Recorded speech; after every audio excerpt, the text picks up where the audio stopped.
Le budget militaire de la Chine va augmenter de 7,2% en 2024, un chiffre équivalent à celui de 2023. En proportion du PIB, Pékin dépense cependant 2 fois moins que les États-Unis dans ce domaine.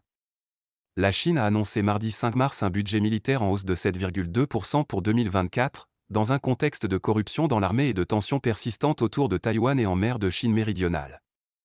Identique à celui de 2023, ce taux a été confirmé par le ministère des Finances durant la session annuelle du Parlement. La Chine prévoit de dépenser 1 665,5 milliards de yuan, 231,4 milliards de dollars, pour sa défense, ce qui reste plus de 3 fois inférieur au budget des États-Unis dans ce domaine.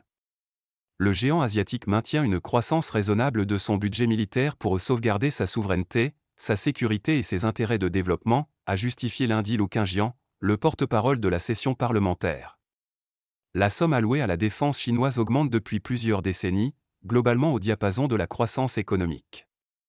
Le pays consacre 1,6% de son PIB à son armée, bien moins que les États-Unis, 3,5%, ou la Russie, 4,1%, selon l'Institut international de recherche sur la paix de Stockholm, CIPRI.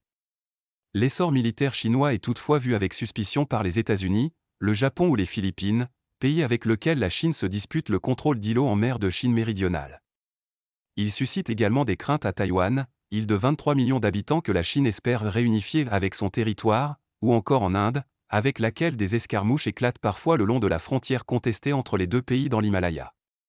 De son côté, la Chine dit s'inquiéter des alliances militaires nouées par ses rivaux régionaux avec les États-Unis ou encore de l'OTAN, qui la présentent désormais comme un défi pour les intérêts de ses membres.